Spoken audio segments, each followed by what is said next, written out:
Hey guys, we're at WonderCon 2015. It is opening morning here. People are getting in, getting their registration taken care of. This is one of our favorite cons of the year. We always have a blast. We love the Anaheim Convention Center. It's adjacent to Disneyland, downtown Disney, all sorts of fun stuff here in terms of restaurants, movies, obviously the parks, lots of fun stuff there. But inside of WonderCon itself, there's going to be a ton of fun things. So we're going to take you on a tour a little bit as we start out. We're going to look at some of the cosplay vendors, artists. This year's their biggest artist alley ever at WonderCon, so we're really looking forward to checking out some of the great things going on there and just having a good time on the floor and bringing it all to you. We find that WonderCon consistently has some of the best cosplay of our entire con circuit, so we're going to show you some of that as well. Let's go take a look around the floor and see what fun we can find. Programs upstairs. Here you go. Read the access means this way. Help me help you. Help me help you. Would the owner of the blue box in private gallery 15 please report to the steward's office immediately? Guests are reminded that Platform 1 permits the use of reference teleportation and religion.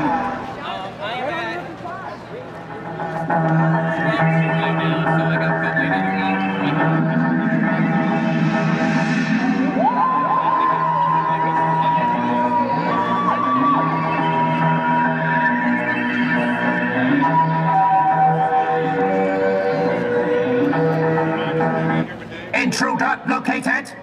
Identify, leave this area, or be exterminated. No other warning will be given.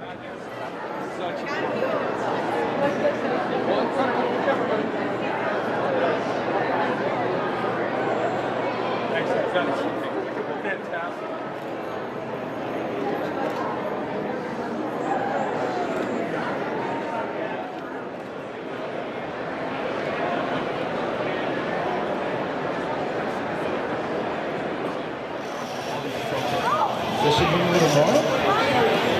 I'm going to bring Ike next to it.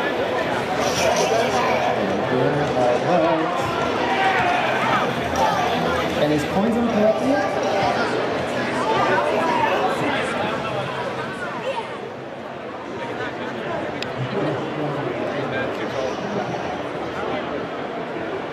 No, that's it.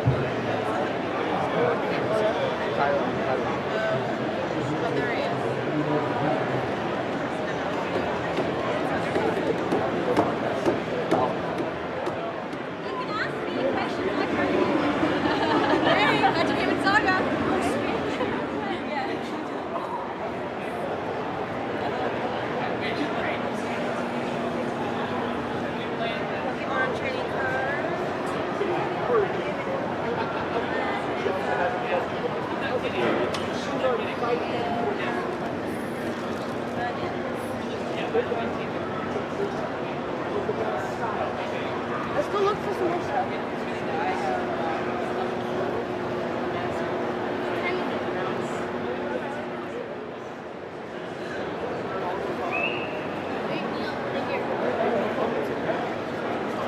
That looks great, guys. Well done. Can you stand You ladies look great. Look amazing.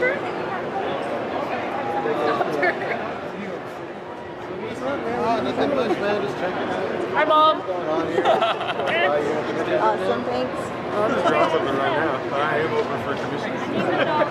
Of course, of course. That is so awesome.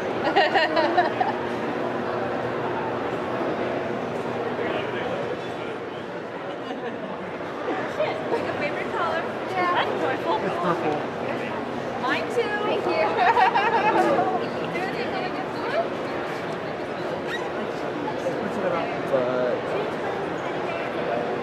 Like every single one of those. And Amy stuff, I have Charles stuff, I have Bishop stuff, I have like everything.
taking a chance on independent art.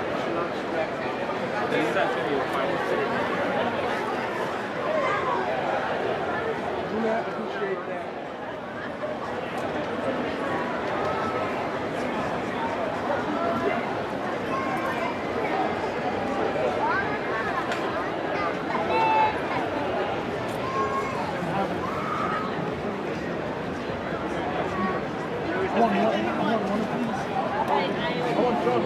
I lost the rest of them. I lost the rest of them.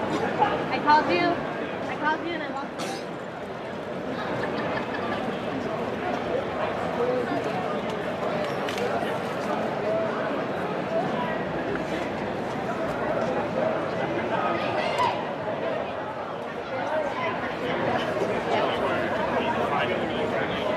That one looks like it works. Right there, those. They have like different faces, different hands.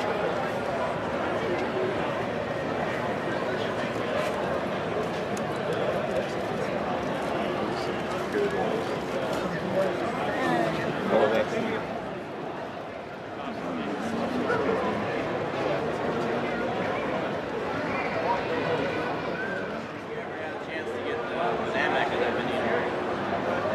I don't know what happened. The Zamek of that one was the first set of 3, and they didn't come out.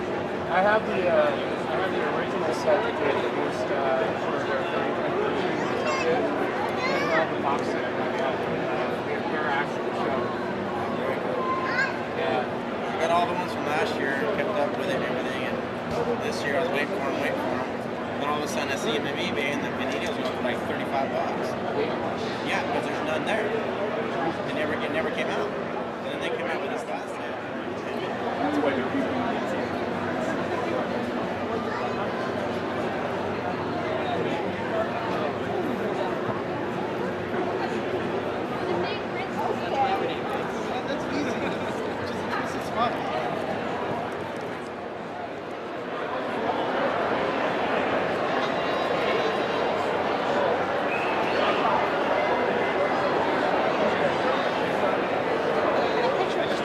That's why I said, did you want to walk around?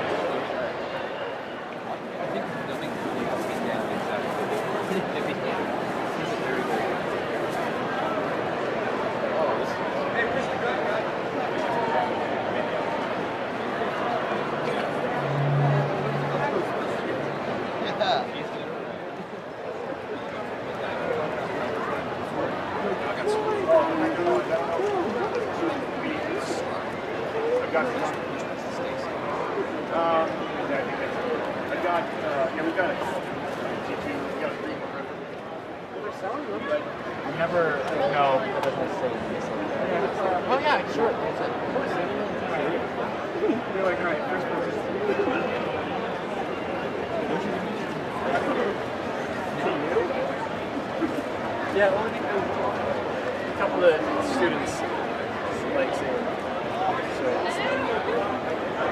sorry. Yeah, that's what we're telling. So that's everybody. Everybody. This purple one, man, that's amazing. See the wounds. Oh, look at those Mario.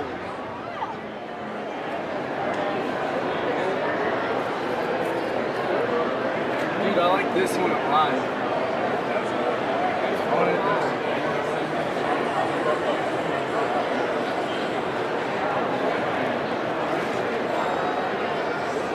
I say Sub-Zero's cool, but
don't know about He doesn't bears. own the company. That's married.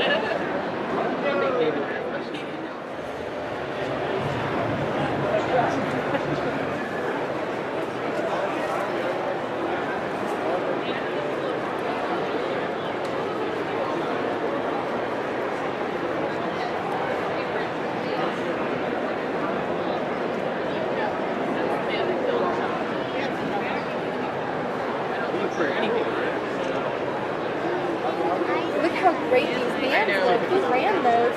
Who did all that diesel work?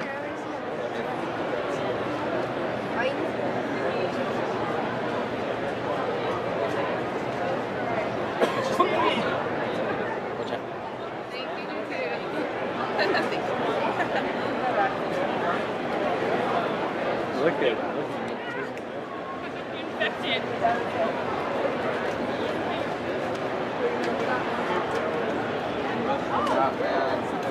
Does anybody need any help with any of this?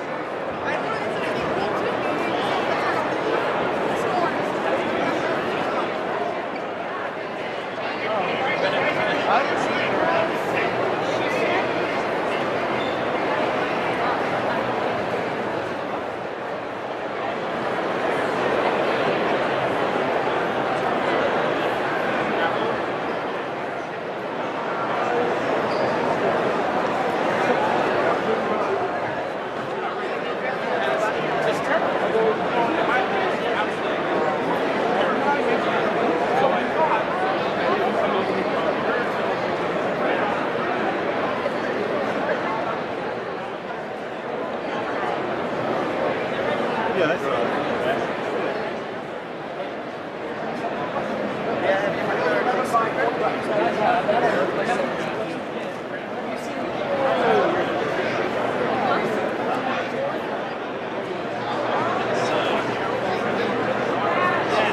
It's almost in the way. 3D event. Oh, is that him?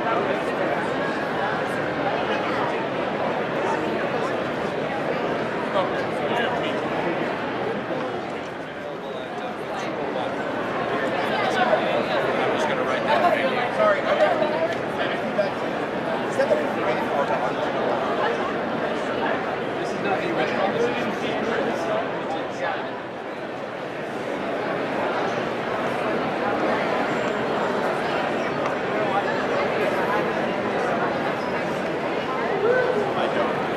I just had a bag, Kayla.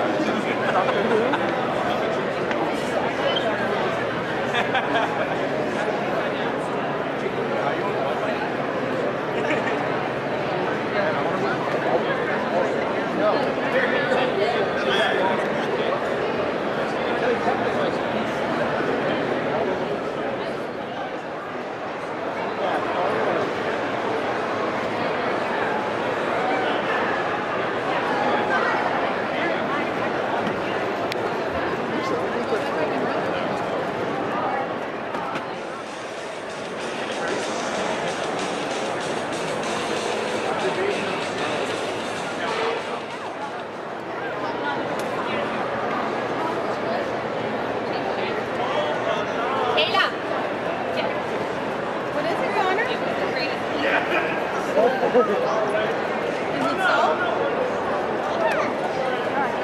Lisa.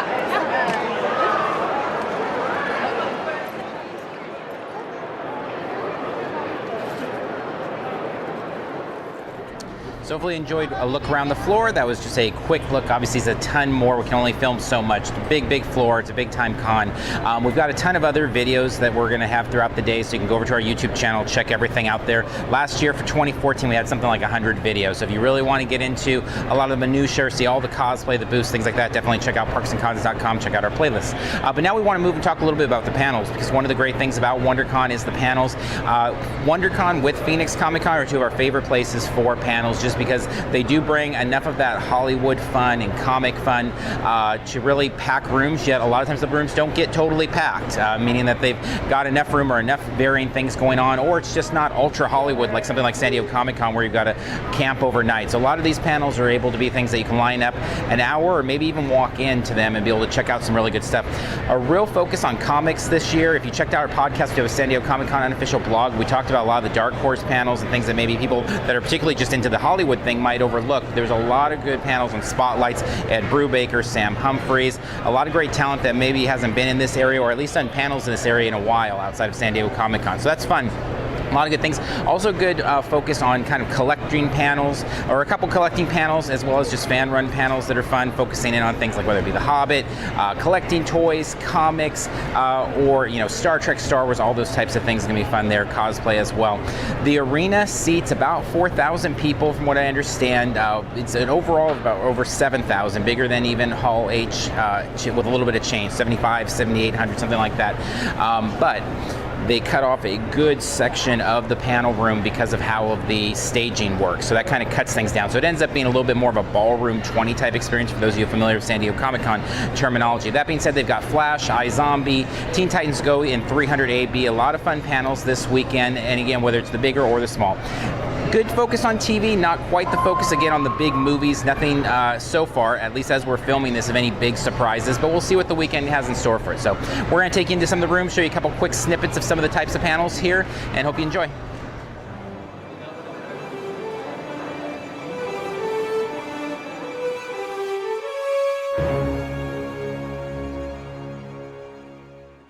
But in the past 20 years or so, I don't have to have so much physical stuff.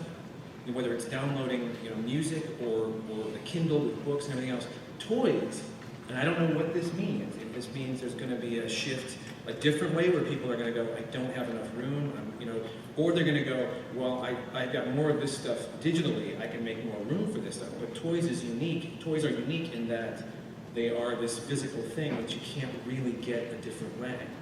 I still love magazines. I still buy magazines and read them cover to cover because at a newsstand, because that's a thing you can take with you and just have this solo experience kind of thing. But anyway, as an observation, I don't know what that means, which way it's going to go, but it's. I think for me too, it's been interesting. We've been dealing a lot closer with some of our consumers and our fans from DC Collectibles through our Facebook page, and I've been seeing a lot more photos people have been sending about how they display our items, which. For a long time, I was starting to come to a conclusion that I thought maybe people just pack them away, they just want to have them, they're collecting them.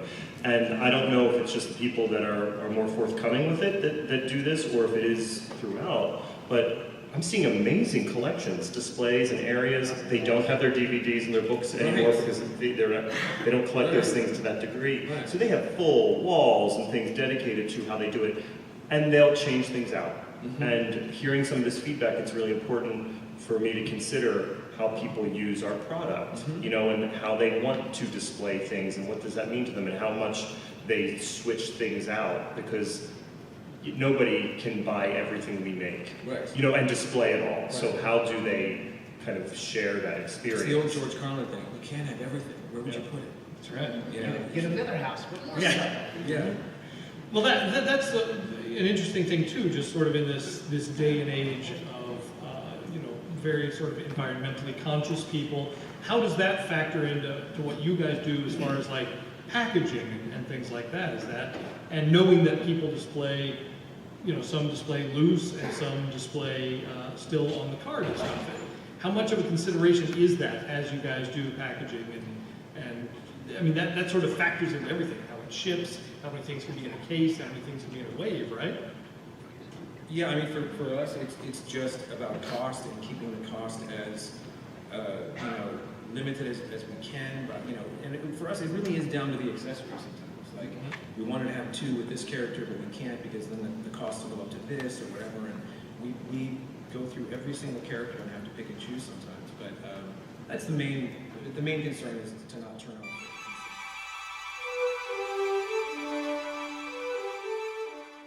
Spider-Man fighting good old Green Goblin. All right, and on to the next one. Best of EC Volume 2. I gotta say, EC Comics to me were the best imprint ever done in comics. And this is the second book in the Best Of series, and it has material that I think is just as strong as the first one. If you go to the next slide, you'll see we have on the left, that's the last page from Bernie Krigstein's Master Race, which is possibly the greatest comic book story ever done. On the right is Harvey Kurtzman's Airburst.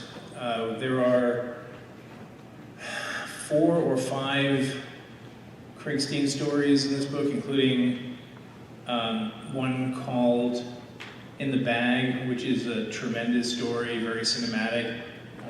You know, some of the best stuff that Krigstein ever did are in these books. And there are 3 gorgeous Kurtzman stories too, as well as other artists. There's Al Williamson's stories, a story called Lost in Space. There's a story called Food for Thought, which is probably his best story, in my opinion. And then next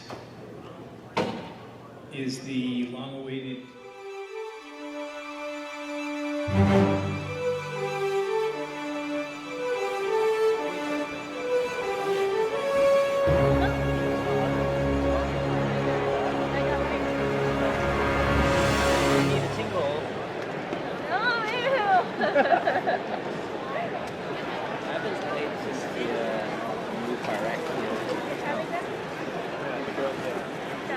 That's like 40% free or something? Yeah. Wait, you still have your card? Yeah. Dude, there's some expensive cards for that set.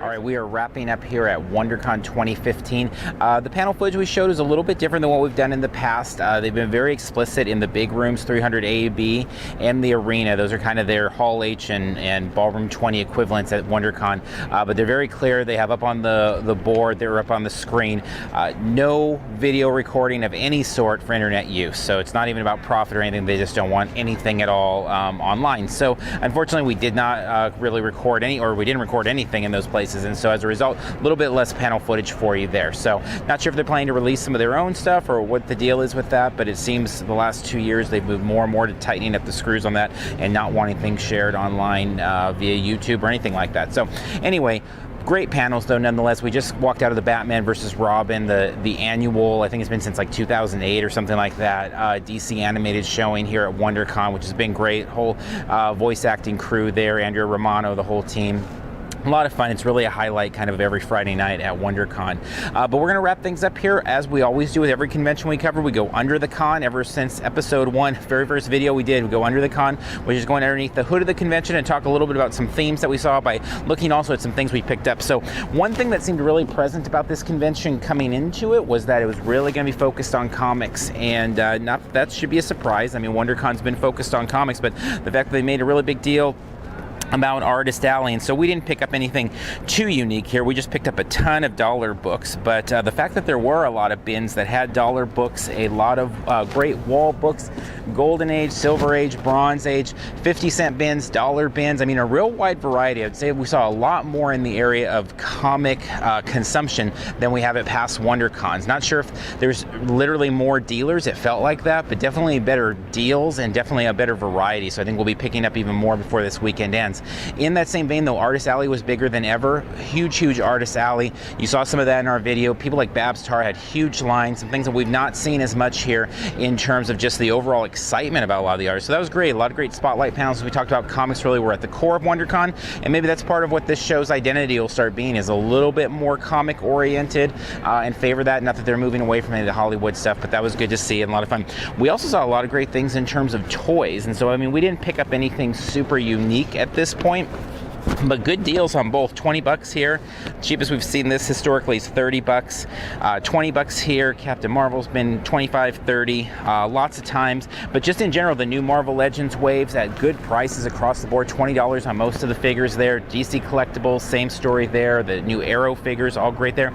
And even better, lots of vintage toys, which this is not something we see a ton out here in Southern California. Again, this is, if you've watched our past coverage, we really talked about that being more of a Northern California thing. We usually wait our whole year for for Stockton Con to really clean up in the vintage toy area up north. But this one, a lot of stuff, even to the extent of bootleg Star Wars figures from the 70s, all sorts of random, odd, fun things. And so there was a little bit of it last year. We picked up some Evel Knievel carded figures, things like that last year, but even more. I'd say there's about 5 or 6 vendors in there that just have a really good grouping of vintage toys, and many of those have them at really good prices. So that was fun to see as well.